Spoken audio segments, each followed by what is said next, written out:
우리가 흔히 하는 말로 이 착한 사람이 화를 내면 더 무섭다라는 말이 있습니다. 여러분 그런 말 하시기도 하시고 들어보신 적도 있으시죠? 사실 이 착하고 얌전한 사람은 대개 웬만해서는 화를 잘 내지를 않습니다. 그러시죠? 예, 만약에 말씀 들으시는 분이 스스로가 착한 분이다라고 생각하시면 아마 그걸 잘 느끼실 것입니다. 그러나 착한 사람이라고 해서 화가 전혀 안 나는 것은 아닙니다. 다만 화가 나더라도 일단 참고 가슴에 쌓아둡니다. 그러다가 도저히 참을 수 없는 한계에 다다르면 폭발하기 때문에 화내는 정도가 사실 다른 사람들보다 더 크다고 할 수가 있습니다. 이런 이유로 착한 사람이 화내는 것이 더 무섭다고들 그렇게 말씀들을 하십니다. 이 말이 사실이라면 여러분 주위에 있는 이 착한 사람들을 조심하실 필요가 있습니다. 왜냐하면 그분들이 참으시다가 언제 화를 내실지 모르는 일이기 때문에 그렇습니다. 그런데 우리 주변에 그 어떤 사람보다 가장 조심해야 할 분이 따로 있습니다. 여러분 그분이 누구신지 아십니까? 바로 하나님이십니다. 우리 하나님께서는 이 세상에서 가장 선하고 좋으신 분이십니다. 여러분 이 사실 정말 믿으십니까? 우리 하나님이야말로 이 세상에 있는 그 어떤 존재보다도 더 선하시고 좋으신 분이십니다. 그러나 이처럼 가장 선하고 좋으신 하나님께서 화를 내시면 정말로 무서운 일이 될 수가 있습니다. 왜냐하면 이 세상에서 가장 선하고 좋으신 분께서 정말로 오래 참다가 화를 내시기 때문에 그렇습니다. 게다가 하나님께서 화내시는 방법은 우리와는 완전히 다를 때가 있습니다. 사람들은 화가 나면 목소리를 높이고 폭력을 쓰며 이렇게 가끔 거칠게 굴지만 하나님께서는 절대로 이런 방법을 쓰지 않으십니다. 오히려 이런 방법보다 더 무서운 방법을 사용하고 계십니다. 하나님은 사람이 아니시기 때문에 자신의 화를 드러내시는 방법에 있어서도 사람과는 다르게 더 무서운 방법을 쓰십니다. 그렇다면 하나님께서 어떤 무서운 방법으로 자신의 그 크신 진노를 드러내실까요? 오늘 사도 바울이 이에 대한 답을 우리에게 알려주고 있습니다. 오늘 본문에서 사도 바울은 하나님께서 진노하시는 방법을 단계별로 우리에게 보여주고 있습니다. 그래서 우리가 본문 말씀을 다시 한번 가시면 24절부터 25절에서는 하나님께서 진노하시는 이 첫 번째 단계를 먼저 보여주고 계십니다. 그 다음에 연이어서 26절부터 27절에서는 그 첫 번째 단계보다 더 큰 두 번째 단계의 진노를 또 계속해서 보여주고 계십니다. 그 다음에 끝으로 28절부터 32절에서는 앞의 단계보다 더 큰 세 번째 단계의 진노를 마지막으로 우리에게 보여주고 계십니다. 사실 우리는 이러한 하나님의 진노하심에 대해서 반드시 경각심을 가질 필요가 있습니다. 왜냐하면 히브리서 기자의 말처럼 살아계신 하나님의 손에 떨어지는 일은 두려운 일이기 때문에 그렇습니다. 그래서 이미 구원받은 그리스도인이라고 하더라도 자신이 얼마나 무서운 하나님의 진노로부터 구출받았는가를 다시 한번 깨닫고 주님의 엄하심에 대해서, 주님의 거룩하심에 대해서 반드시 경각심을 가질 필요가 있습니다. 또한 혹시라도 만약에 아직도 구원받지 않은 분이 이 자리에 계시다면 그런 분들 역시 이런 무서운 하나님의 진노를 피하셔야 하고 이를 위해서는 반드시 우리의 구원자 되신 예수 그리스도께 나오셔서 그분을 개인의 구원자로 믿으실 필요가 반드시 있습니다. 그러므로 오늘 우리는 이 두 가지 목적을 위해서 하나님께서 현재 자신의 진노를 드러내시는 방법이 과연 무엇인지를 단계별로 한번 자세히 살펴보는 시간을 갖도록 하겠습니다. 하나님의 진노의 첫 단계는 제가 앞에서 말씀드린 대로 24절에서 그 사실을 분명히 지금 우리에게 보여주고 있습니다. 이 진노의 첫 단계는 바로 다름 아닌 내버려 두시는 것입니다. 다시 한번 말씀드리도록 하겠습니다. 하나님께서 우리의 죄에 대해서 진노하시는데 현재 그것도 진노하시는데 이 진노하시는 첫 번째 단계의 방법은 다름 아닌 내버려 두시는 것입니다. 즉 오늘 본문 말씀을 다시 한번 보시면 24절, 그러므로 하나님께서도 그들의 마음의 정욕을 통해, 그 다음에 뭐라고 말씀하고 계십니까? 부정함에 내주사, 부정함에 내주셨다라고 그렇게 말씀하고 계십니다. 하나님께서는 항상 죄인들이 회개하고 주님께 돌아오기를 원하시는 분이십니다. 여러분 이 사실 믿으십니까? 하나님께서는 분명히 죄인들이 회개하고 주님께 돌아오기를 원하시는 분이십니다.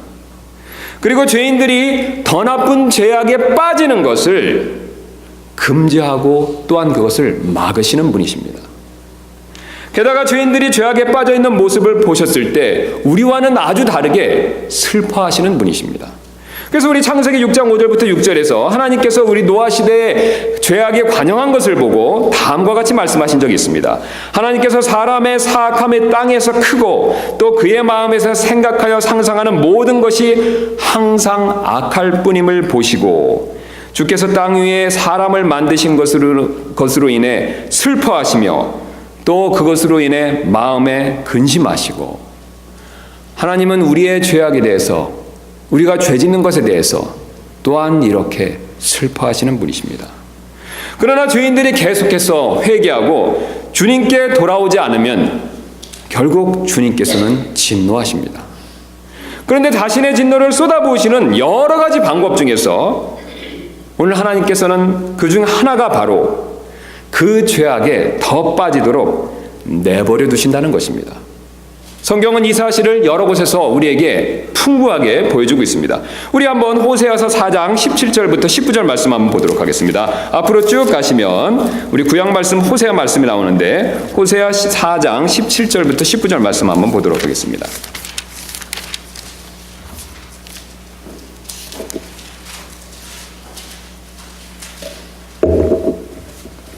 우리 찾으신 줄 알고 제가 받들어 읽도록 하겠습니다. 우리 4장 17절부터 19절 말씀에서 이렇게 말씀하고 계십니다. 하나님께서 에브라임은 우상들과 연합하였으니, 그 다음 구절을 유심히 보실 필요가 있습니다. 뭐라고 말씀하고 계십니까 여러분? 내버려 둘지니라. 여러분 참 놀랍지 않습니까? 지금 에브라임은 이스라엘의 족속인데, 우리 잘 아시는 12지파 중에 하나인데, 이들이 우상 숭배를 하였을 때 뭐라고 하나님 말씀하십니까? 예, 회개하라고 말씀도 안 하시고 돌이키라고 말씀도 안 하시고 뭐라고 말씀하십니까? 내버려 두라고 말씀하시는 거죠.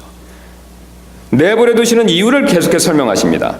그들의 마시는 것이 시게 되었느니라. 마시는 것이 시게 되었고 그들이 계속해서 행음하며, 내버려 두셨기 때문에 계속해서 행음하게 된다라고 말씀하시죠. 그 다음에 그녀의 치리자들은 수치스럽게도 너희는 돈을 내라 하고 말하기를 좋아하는도다. 그 다음에 19절 말씀을 유심히 보실 필요가 있습니다. 바람이 이미 자기 날개로 그녀를 싸매었은즉 그들이 자기들의 희생물로 인하여 부끄러움을 당하리라. 여러분 뭐라고 말씀하십니까? 내버려 두고 그 일의 결과로 인해서 뭐라고 말씀하십니까? 스스로 부끄러움을 당하게 하라 라고 그렇게 말씀하고 계십니다. 우리가 알았던 하나님의 방법과는 사실 정반대의 방법입니다. 하나님은 막으시기도 하지만 자신의 진노의 일환으로서 때때로 사람들이 저지르는 죄를 내버려 두실 때가 있습니다. 계속해서 찾아보도록 하겠습니다. 이사야서 30장 27절부터 28절까지 말씀드리겠습니다. 앞으로 가시면 이사야서 30장 말씀 확인하실 수 있습니다. 30장 27절부터 28절 제가 받들어 읽도록 하겠습니다. 우리 잘 아시는 대로 주님께서 얼마나 진노하셨는가를 시각적으로 보여주는 모습이 됩니다. 27절 말씀 제가 읽겠습니다. 보라, 주의 이름이 그분의 분노로 불타오른 채 멀리서부터 오며 그것의 엄중한 부담이 무겁도다. 그분의 입술은 경로로 가득하고 그분의 혀는 삼키는 불 같으며 그분의 숨은 넘쳐 흐르는 시냇물 같이 목의 중간에까지 이르러 허무함의 채로 민족들을 체질하리라. 여기까지 읽으신 다음에 그 다음에 하나님께로부터 불이 내려올 것 같이 이렇게 보이는데 하나님께서는 정반대로 말씀하십니다. 계속해서 제가 읽도록 하겠습니다. 또 그분께서 백성의 턱에 재갈을 물리사, 마지막 구절을 유심히 보실 필요가 있습니다. 그들로 하여금 잘못을 범하게 하시리라. 여러분 뭐라고 말씀하고 계십니까? 하나님이 진노하셔서 잘못을 범하지 않게 하실 것이다 라고 말씀하지 않으시고 어떻게 말씀하십니까? 반대로 잘못을 범하게 하시리라 라고 그렇게 말씀하고 계십니다. 동일하게 하나님께서는 죄악을 막으실 때가 있지만 때때로 하나님께서 진노하시는 방법 가운데 하나로 사람들이 짓는 죄를 내버려 두실 때가 있습니다. 또 우리 시편 81편 11절부터 12절 말씀도 찾아보도록 하겠습니다. 앞으로 가시면 시편이 있습니다. 시편 81편 11절부터 12절입니다.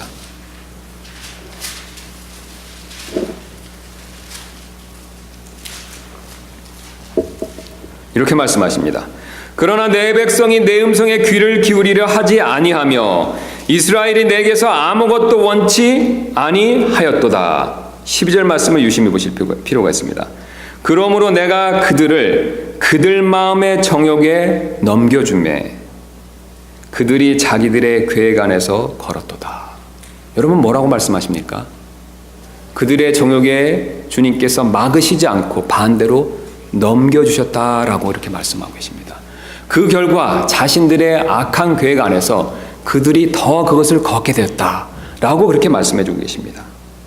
또 우리 민수기 11장 20절 말씀 한번 보도록 하겠습니다. 파라오의 마음의 강팍함과 관계돼서 하나님께서 이렇게 말씀하고 계십니다. 민수기 11장 20절입니다.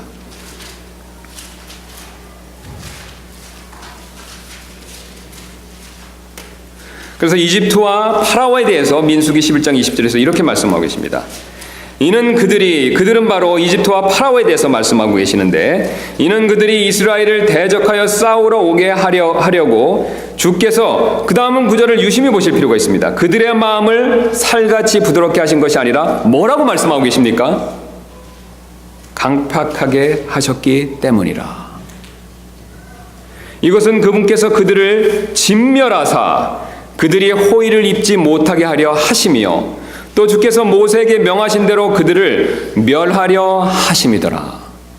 여러분 주님께서 그들을 멸하게 하기 위해서 이집트 사람들과 파라오의 마음을 어떻게 하셨다라고 말씀하고 계십니까? 강팍하게 했다라고 그렇게 지금 말씀하고 계십니다.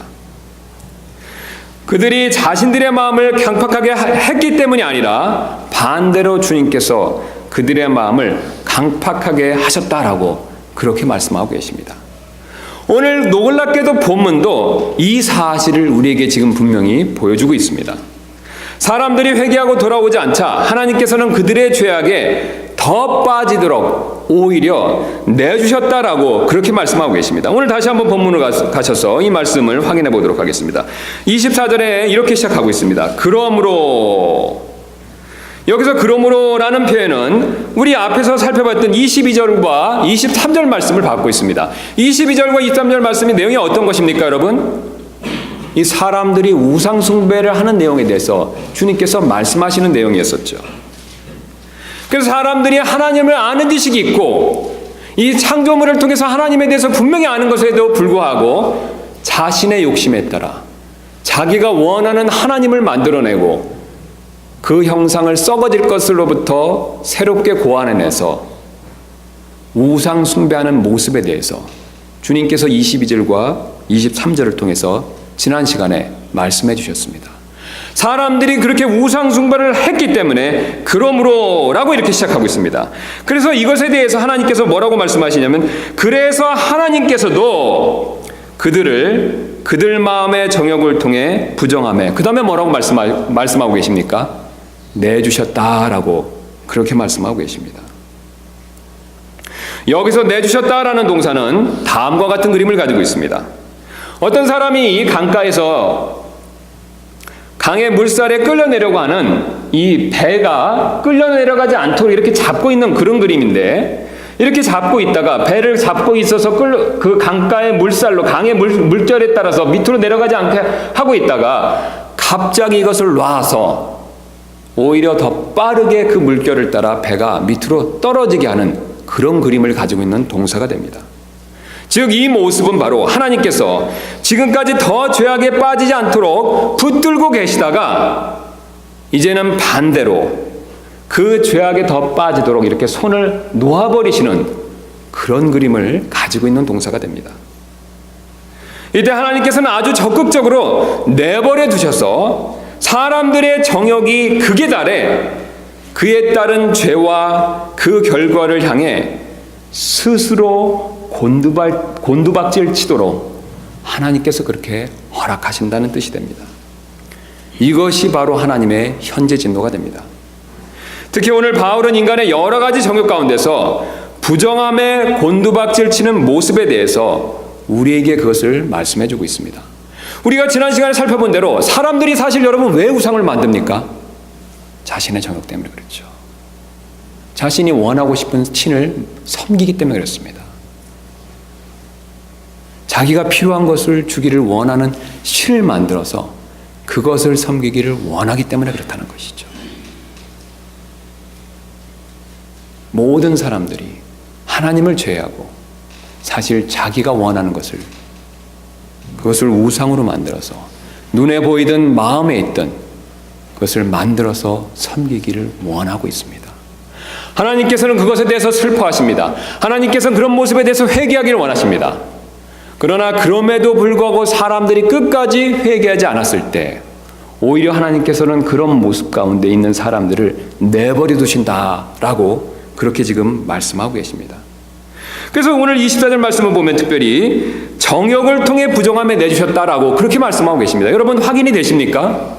그들의 마음의 정욕을 따라서 그것을 통해서 그렇게 내버려 두셨다라고 이렇게 말씀하고 계신다는 것이죠.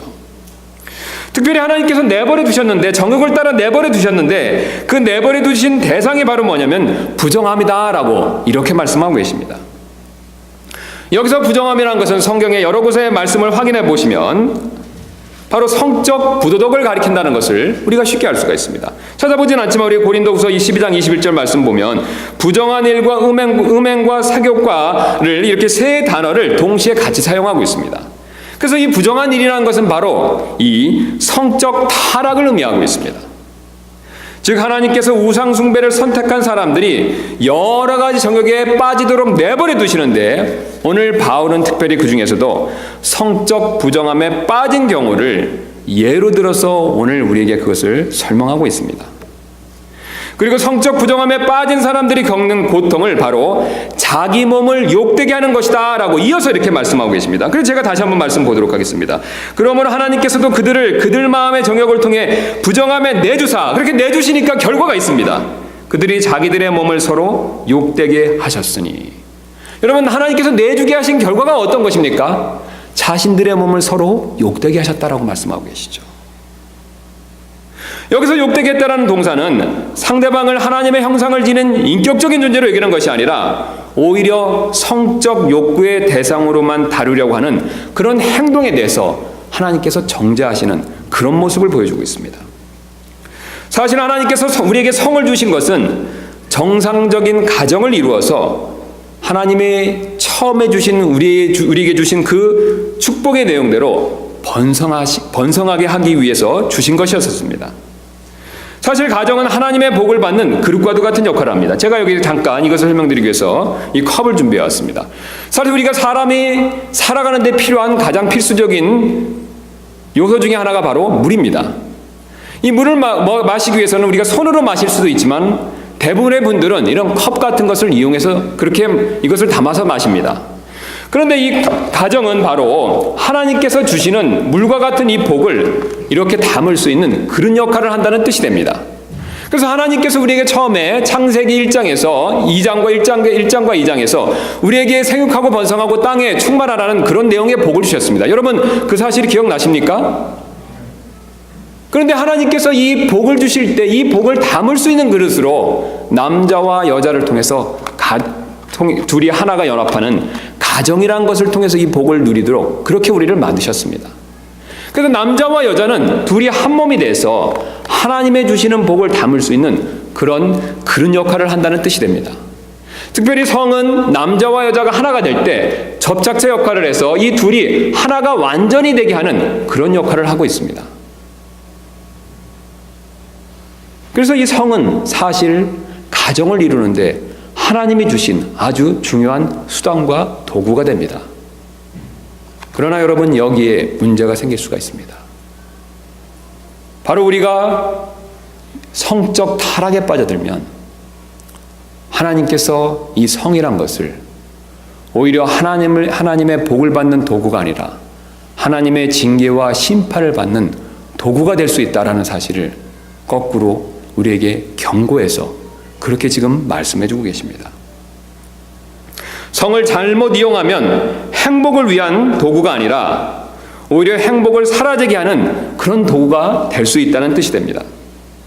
그래서 오늘 사도 바울은 그것을 서로 욕되게 하는 도구가 될 수 있다라고 그렇게 지금 표현하고 있습니다. 사실 바울 당시의 로마는 성적으로 크게 타락했고 이것으로 인해서 얼마나 서로를 욕되게 하였는지 그 기록이 지금도 남아서 우리에게 전해서 내려오고 있습니다. 그래서 역사 기록에 의하면 로마 공화국이 최초의 500년간에는 이 역사의 기록에는 한 건의 이혼도 없었다고 합니다. 여러분 참 대단하지 않습니까? 500년 동안 공식적인 문서에서 한 건의 이혼도 없었다는 것이죠. 근데 처음 이혼이 발견되는 것이 주전 234년이 처음이었다고 하는데, 그러나 안타깝게도 그 후 200년이 흘러서 바울 당시에는 로마의 가정생활은 성적 타락으로 인해서 완전히 파괴되고 하나님이 경고하신 것처럼 서로에게 욕되게 하는 수완이 되었다라는 것을 여러 기록을 통해서 그것을 우리에게 오늘날까지 알려주고 있습니다. 그래서 로마 철학자 세네카는 이 사실을 다음과 같이 기록한 적이 있는데 그 내용을 제가 한번 그대로 읽어드리도록 하겠습니다. 여인들은 이혼하기 위해 결혼하고 결혼하기 위해 이혼한다. 그래서 한 여자는 자신의 23번째 남편과 결혼했는데 그 여자의 이 남편은 바로 이 여자가 자신의 21번째 아내였다. 그리고 이런 일들은 아주 흔했다. 여러분 어떻습니까? 성적 타락으로 인해서 얼마나 서로가 서로를 욕되게 하고 있습니까? 여러분 이런 일은 현재도 마찬가지입니다. 제가 한국에 있었을 때 선교동 한 교회에 어떤 한 고등학생 미혼모가 교회에 찾아온 적이 있었습니다. 사실 우리가 여자분들이 아이를 낳는 일은 축하를 받고 축복을 받는 일이 정상이 됩니다. 여러분 그렇지 않습니까? 여자분들이 아이를 낳으면 어떻습니까? 축하를 해주고 축복을 받죠. 이게 참 정상이지 않습니까? 그런데 성적 부정함으로 인해 아이를 낳았기 때문에 아이를 낳은 일을 자신도 부끄럽게 여기는 그런 모습을 보고 여자로서 참 안 됐다라는 그런 생각이 들은 적이 있었습니다. 여러분 어떻습니까? 하나님이 주신 성을 통해서 자녀들이 출생합니다. 그러나 그 성적 타락으로 인해서 자녀를 낳은 것이 오히려 반대로 부끄러운 일이 될 수도 있다는 것을 우리는 그것을 심각하게 한번 생각해 볼 필요가 있습니다. 오늘 본문 말씀처럼 성적 타락으로 인해 자신을 욕되게 하는 모습이 될 수 있다는 것을 우리는 분명히 한번 생각해 볼 필요가 있습니다. 이처럼 성적 타락에 내버려 두셔서 서로를 욕되게 하시는 것이 바로 하나님의 진노에 찬 현재 심판이라는 것을 오늘 주님께서는 우리에게 분명히 그것을 알려주고 계십니다. 그러나 그럼에도 불구하고 하나님께서는 사람들이 회개하고 다시 주님께 돌아오기를 원하고 계십니다. 그런데도 사람들이 회개하지 않고 계속해서 하나님께 돌아오지 않는다면 하나님께서는 더욱 진노하셔서 자신의 진노의 다음 단계를 드러내시는 것을 오늘 25절과 26절 말씀이 그 사실을 우리에게 그것을 분명히 보여주고 있습니다. 그래서 24절에 서로 욕되게 하셨으니라고 멈추고 하나님께서 25절에 이렇게 말씀하고 계십니다. 그들은 하나님의 진리를 거짓으로 바꾸고 창조자보다 창조물을 더 경배하고 섬겼느니라. 그분은 영원히 찬송받으실 분이시로다. 아멘. 여러분 지금 24절 말씀에서 하나님께서 이렇게 내버려 두셨는데 그 내버려 두심에도 불구하고 25절에 그들은 여전히 어떤 일을 행하고 있습니까? 회개하지 아니하고 우상 숭배를 하고 있는 모습을 보여주고 있습니다. 그런 모습에 대해서 회개하지 아니하고 여전히 우상 숭배를 하고 있는 그들의 모습에 대해서 하나님께서는 두 번째 단계의 진노를 26절에서 그것을 보여주고 계십니다. 26절 이렇게 말씀하고 계십니다. 이런 까닭에. 여러분 여기서 이런 까닭이 무슨 뜻이 됩니까? 앞에서 여전히 우상 숭배의 죄로부터 회개하지 않는 이들에 대해서 이런 까닭에 그 다음에 하나님의 어떻게 진노를 내리시는지를 유심히 우리가 살펴볼 필요가 있습니다. 하나님께서 그들을 수치스러운 애정에 그 다음에 뭐라고 말씀하고 계십니까? 내주셨으니. 두 번째 하나님의 진노 역시 내버려 둔다, 내주신다라는 사실을 우리에게 지금 분명히 보여주고 계십니다. 하나님께서는 자신의 욕심에 따라 하나님이 아닌 것들을 하나님처럼 섬기는 자들에게 첫 번째 단계와 동일하게 여전히 이번에도 내버려 두시는 심판을 내리시는 것을 우리에게 지금 분명히 보여주고 계십니다. 그러나 첫 번째 내버려 두심과 두 번째 내버려 두심에는 차이가 있습니다. 지금 하나님께서는 두 번째 내버려 두신 자들을 부정함에 더욱 깊게 빠져들게 만드셔서 이제는 그 부정함이 수치스러운 애정으로 그렇게 발전하게 하셨다라는 것을 우리에게 지금 그것을 보여주고 계십니다. 그래서 우리가 앞절에 24절에서는 부정함에 그들을 내주셨다라고 말씀하셨는데 26절 말씀 보니까 이렇게 말씀하고 계십니다. 이런 까닭에 하나님께서 그들을 이번에는 수치스러운 애정에 내주셨다라고 말씀하고 계신다는 것이죠. 그렇다면 여기서 수치스러운 애정은 무엇이 되겠습니까? 26절과 27절을 통해서 그 내용이 무엇인가를 분명히 우리에게 보여주고 있습니다. 바로 동성연애라는 것이죠. 하나님께서는 처음에 부정함에 내버려 두셨다가 회개하지 않자 이번에는 수치스러운 애정에 내버려 두셨다라고 말씀하고 계시는데 그 수치스러운 애정이 바로 26절과 27절 말씀을 보았었을 때 동성연애라는 것을 우리는 그것을 분명히 알 수가 있습니다. 여러분, 동성연애의 특징이 있습니다. 동성연애의 특징은 바로 비정상적이고 왜곡된 애정이라는 것입니다. 성적 욕구를 가진 것 자체가 문제가 아닙니다. 성적 욕구 자체는 하나님께서 주신 것이죠. 그러나 동성연애의 심각한 문제는 바로 비정상적이고 왜곡된 애정이라는 것이죠. 그래서 오늘 하나님께서는 그것을 수치스러운 애정이다 이렇게 부르고 계십니다. 이 비정상적이고 왜곡된 애정, 곧 이 동성연애에 대해서 바울은 26절에 이것이 얼마나 비정상적이고 왜곡됐는지를 26절과 27절을 통해서 강조해서 말씀하고 계십니다. 그래서 26절에 이렇게 말씀하고 계시죠. 본래대로 쓸 것을 본성에 어긋나는 것으로 바꾸어버렸는데, 여러분 지금 26절에서 바울이 강조하는 바가 뭡니까? 본래대로 쓸 것을 어떻습니까? 본성에 어긋나는 것으로부터 바꿨다라고 그렇게 말씀하고 있습니다. 또 27절도 이것과 26절과 동일한데 본래대로 여자 쓰는 것을 버리고 라는 그런 표현을 사용하고 있다는 것이죠. 두 표현 역시 동일하게 지금 이 동성연애라는 것이 비정상적이고 애곡된 수치스러운 애정이다라는 사실을 강조해서 우리에게 그것을 지금 말씀해주고 계십니다. 지금 바울이 말하고자 하는 바는 명백합니다.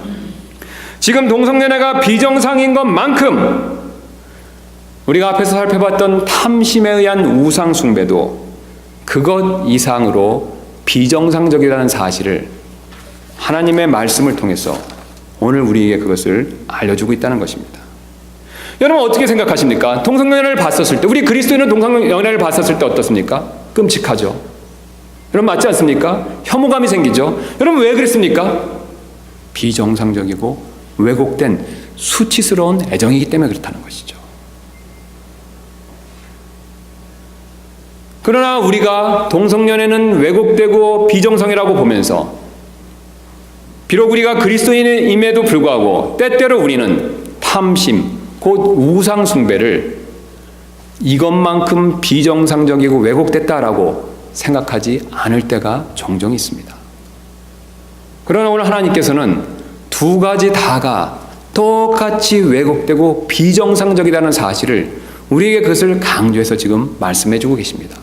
우리가 동성연애를 봤었을 때 비정상인 것처럼 하나님께서도 우상 숭배를 봤었을 때 이것과 동일하게 아주 비정상적이고 왜곡됐다라는 사실을 그것을 지금 우리에게 강조해서 말씀해 주신다는 것이죠. 그래서 그 근거로 1장 23절 말씀 한번 가서 다시 보도록 하겠습니다. 1장 23절 말씀 보니까 썩지 아니한 하나님의 영광을 썩을 사람이나 새나 네 발 달린 짐승이나 기어다니는 것들과 같은 형상으로 그 다음 뭐라고 말씀하고 계십니까? 바꾸었다라고 말씀하고 계시죠. 그런데 사도 바울은 이것을 강조해서 보여주기 위해서 26절에도 똑같은 표현을 사용하고 있습니다. 이런 까닭에 하나님께서 그들을 수치스러운 내장에 내주셨으니 이는 심지어 그들의 여자들도 본래대로 쓸 것을 본성에 어긋나는 것으로 바꾸었기 때문이라. 정확하게 똑같은 동사를 쓰고 있습니다. 우리가 하나님의 아는 지식에 따라서 하나님을 섬기는 대신 우상으로 바꿔버렸었을 때 하나님께서는 내버려 두시는 심판을 통해서 우리도 순리대로 써야 될 여자 대신 순리대로 써야 될 남자 대신 그것을 바꾸어 쓰도록 하나님께서 내버려 두시는 심판을 내리신다라고 그렇게 말씀하고 계십니다. 바로 위에 계신 하나님을 우상으로 바꾸어버렸기 때문에 옆에 있는 남자와 여자가 서로 버리고 바꿔버리는 일을 막지 않고 오히려 내버려 두신다라고 그렇게 말씀하고 계십니다.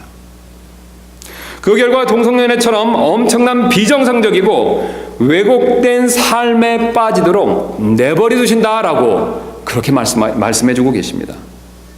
그리고 이런 비정상적이고 왜곡된 삶으로 인해서 이런 사람들은 당연히 엄청난 고통과 괴로움을 겪을 수밖에 없습니다. 여러분, 왜 그들이 그런 고통을 겪을 수밖에 없겠습니까? 바로 자신 안에 있는 하나님을 아는 지식 때문에 그렇습니다. 여러분, 동성연애자들이 주장하는 가장 중요한 이슈가 있습니다. 여러분, 그것이 무엇인지 아십니까? 우리가 동성연애하는 것을 정당하게 인정해달라는 것이죠. 그들이 정당하게 인정해달라는 것은 정당하지 않다는 것을 그들 스스로 어떻습니까? 이미 알고 있다는 것입니다. 그들이 그것을 어떻게 할 수 있겠습니까? 자신 안에 하나님께서 이미 넣어주신 하나님을 아는 지식이 있기 때문에 그렇습니다. 또 자연만물 창조물이 그 사실을 분명히 보여주고 있기 때문에 그렇습니다. 여러분, 우리가 자연만물에 있는 생물체를 보면 어떻습니까? 아주 작은 곤충에서부터 새, 물고기, 동물, 이 세상에 있는 모든 자연물들은, 생물체들은 암수가 짝을 짓는 것을 우리는 그것을 분명히 볼 수가 있습니다. 그런데 유독 하나님의 형상대로 만든 사람만이 동성연애의 죄를 범하고 있습니다. 여러분, 이게 얼마나 기가 막힐 노릇입니까? 자연 만물은 모든 것이 하나님의 순리와 법칙에 따라 암수가 짝을 짓고 생각하고 번성하고 있습니다. 그러나 오직 사람들만이 순리대로 쓸 것을 버리고 하나님을 아는 지식을 그것을 외면하면서 오히려 동성연애의 죄에 빠지고 있다는 것을 하나님께서 그것을 우리에게 지금 보여주고 계십니다. 그래서 아무리 동성연애자들이 동성연애를 합법하고 학교와 언론을 장악하고 동성연애가 정상이라고 우겨도 사실 소용이 없습니다. 왜냐하면 자신 안에 있는 하나님을 아는 지식이 여전히 자기 스스로를 정죄하고 있기 때문에 그렇습니다. 또 자신의 눈에 보이는 창조 세계가 이를 여전히 정죄하고 있기 때문에 그렇습니다. 그래서 자신들 스스로가 이를 알고 있기 때문에 이로 인해서 스스로 정죄감을 느낄 수밖에 없다는 것이죠. 그 사실을 27절에 이렇게 보여주고 있습니다. 27절 말씀 보도록 하겠습니다. 남자들도 이와 같이 본래대로 여자 쓰기를 버리고 서로를 향해 욕정이 부릴 듯 하여 남자가 남자와 더불어 보기 흉한 짓을 행함으로 자기 잘못에 합당한 봉을, 그 다음에 유심히 보실 필요가 있습니다. 뭐라고 말씀하고 계십니까? 자기 소개받았느니라. 자기 겉이 아니라 자기 소개받았다라고 말씀하고 계십니다. 자기 안에 이미 보응을 받은 것이죠. 자기 안에 이미 하나님의 아는 지식에 따라서, 양심에 따라서 정죄를 받고 있는 것이죠. 그래서 그들의 삶은 괴로울 수밖에 없습니다. 그래서 그들의 삶은 정상이 될 수가 없습니다.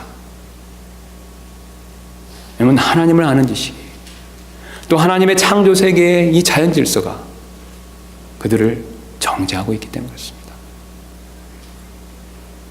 사람들이 이처럼 자신들의 본성에 어긋나는 왜곡된 삶을 사는 것이 바로 하나님의 진노의 결과라는 사실을 하나님께서는 이것을 우리에게 오늘 분명히 보여주고 계십니다. 이 두 번째 단계는 첫 번째 단계보다 더 왜곡된 삶을 사는 모습을 지금 우리에게 그것을 보여주고 있습니다. 여러분, 화장실에서 변기에 이렇게 물을 내리시고 그 변기물이 내려가는 것을 보신 적이 있으십니까? 그 변기의 물이 보통 어떻게 내려갑니까? 이렇게 빙글빙글 돌면서 맨 마지막에는 변기 속으로 사라지는 것을 분명히 보신 적이 있으실 것입니다. 하나님께서 내버려 두시는 심판도 이와 비슷합니다.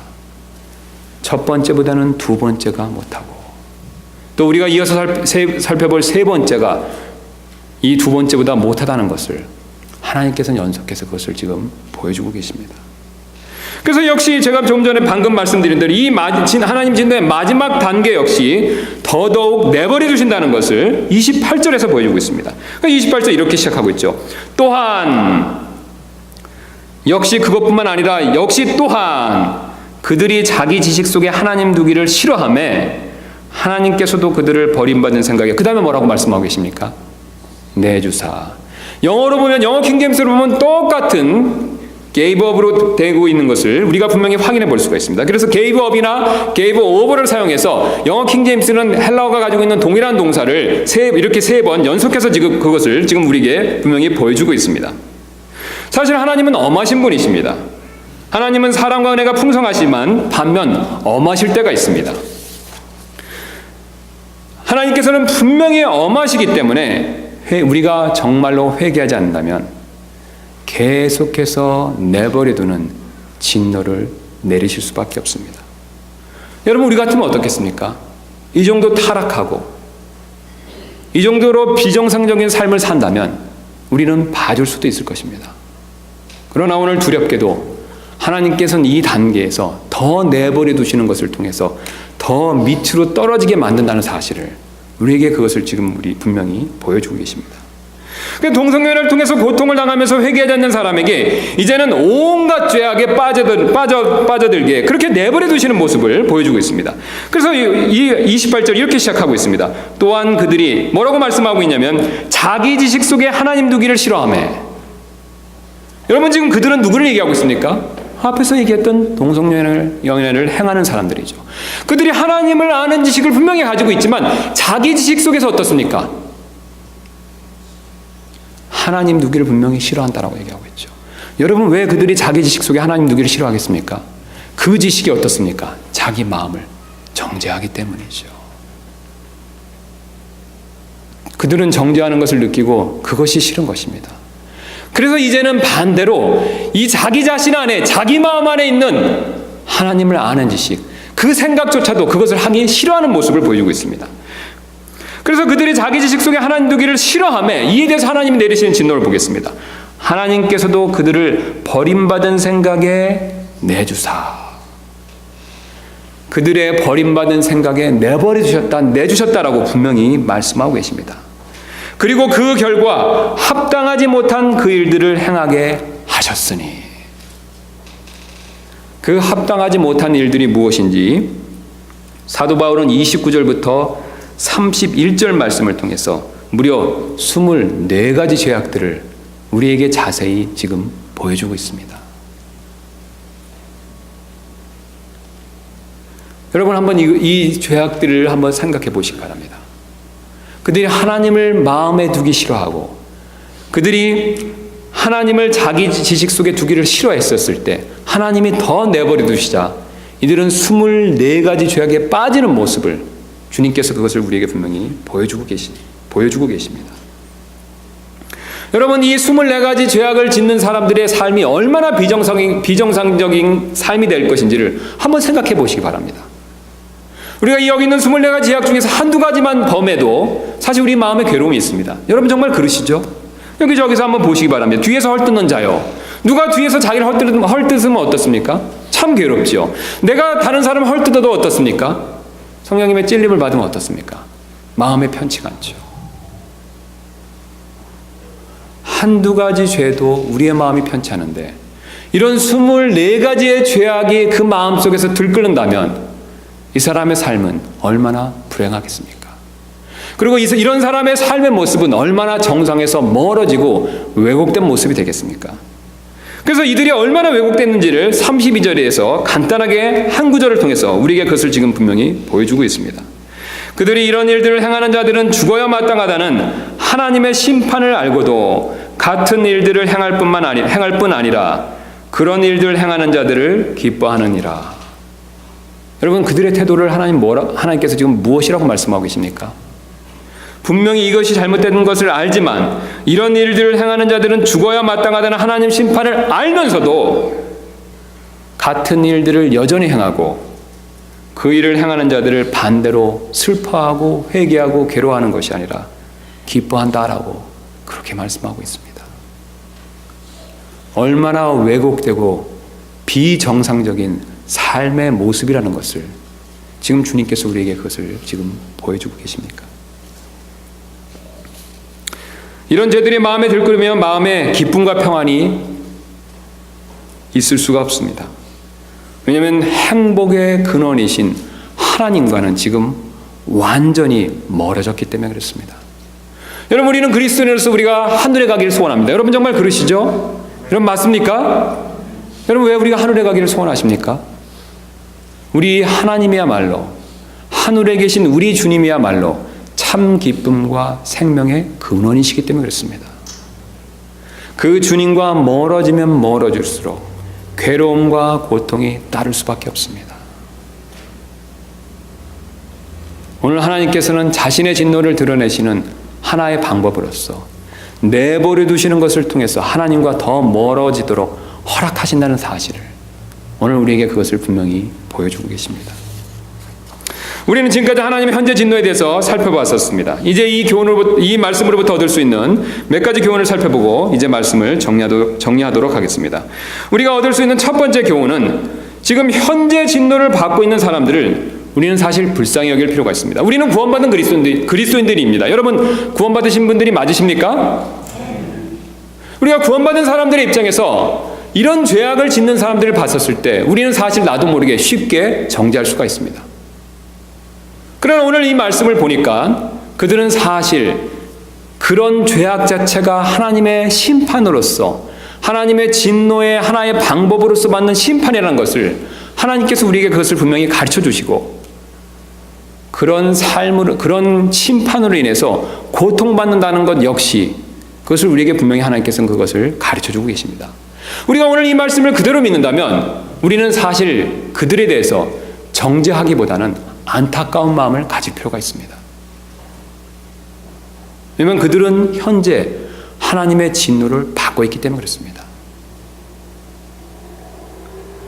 우리는 오늘 이 말씀을 정말로 믿는다면 그런 사람들을 위해서 기도해 줄 필요가 있습니다. 그리고 그런 사람들에게 부지런히 복음을 전할 필요가 있습니다. 왜냐하면 그들의 삶은 너무나도 왜곡되고 비정상적이기 때문에 그렇습니다. 여러분 우리가 구원받고 나니까 여러분의 삶이 참 어떠십니까? 항상 기쁨과 즐거움이 있는 것은 아니지만 그래도 하나님의 은혜를 따라서 여러분 삶이 어떠십니까? 기쁨과 즐거움이 넘치실 때가 많지 않습니까? 우리가 하늘에 가면 그런 완벽한 삶을 누리게 될 것입니다. 그러나 여러분 밖에 구원받지 않은 분들을 한번 바라보시기 바랍니다. 게다가 오늘 하나님의 현재 진노를 받고 있는 그런 사람들의 삶의 모습을 보시기 바랍니다. 그들의 삶이 얼마나 비정상적이고 왜곡됐습니까? 그리고 그런 사람들로 인해서 얼마나 괴로움을 지금 겪고 있습니까? 그들은 현재 하나님의 진노를 받고 있습니다. 우리가 이 사실을 정말로 믿는다면 우리는 그들을 안타깝게 여기고 기회가 닿는 대로 그들에게 복음을 반드시 전할 필요가 있습니다. 우리가 두 번째 얻을 수 있는 교훈은 그리스도인에게는 진노 대신 그 대신 징계가 있다는 사실입니다. 그리스도께서는 하나님의 모든 진노를 십자가에서 다 담당하셨습니다. 그래서 그리스도인에게는 더 이상 미래와 지금은 오늘 우리가 살펴봤던 현재의 진노는 없습니다. 그래서 그리스도인은 극심한 타락이나 어떤 중독에 걸리도록 하나님께서 내버려 두지 않으시고 항상 막아주고 계십니다.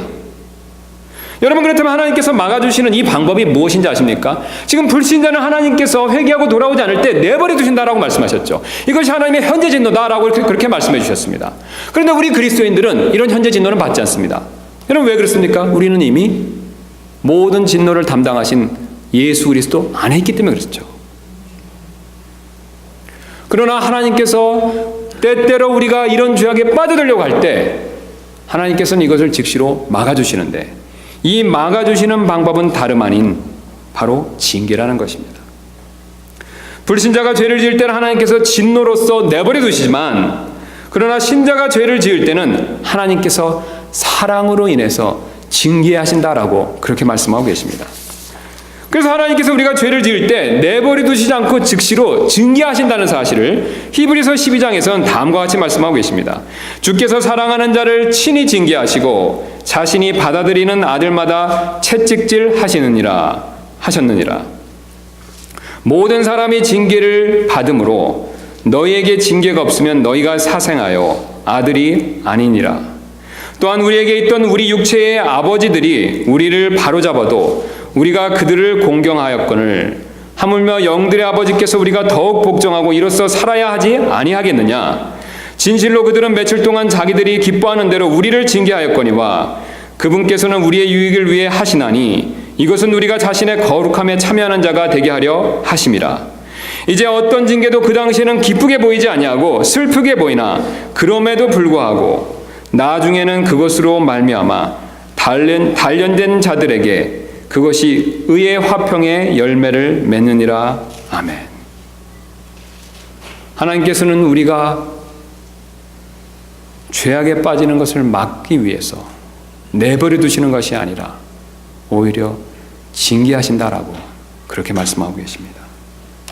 특별히 우리가 지난번에 살펴봤던 대로 탐심, 곧 정욕으로 인한 우상 숭배에 대해서 하나님께서는 그것을 징계를 통해서 우리에게 채찍질하신다라고 그렇게 말씀하고 계십니다. 그러므로 우리는 하나님 대신 다른 것을 사랑하고 섬겨서는 안 됩니다. 우리 모두는 사실 우리를 구원해 주신 주님만을 제일 앞에 놓고 그분을 섬기고 그분만을 사랑할 필요가 있습니다. 이것이 구원받은 그리스도인의 본분이 됩니다. 하나님께서는 이것에서 벗어났었을 때 내버려 두시지 않고 오히려 반대로 징계하실 수도 있다는 사실을 오늘 우리에게 그것을 분명히 보여주고 계십니다. 그러므로 우리는 다른 그 무엇보다도 주님만을 사랑하는 그런 그리스도인들이 될 필요가 있습니다. 그런 저와 여러분들 되시기를 주님의 이름으로 축원합니다. 우리 잠깐 기도하시는 시간 갖도록 하겠습니다. 우리 혹시 지금 내 마음속에 내 욕심이 만들어낸 우상들이 있다.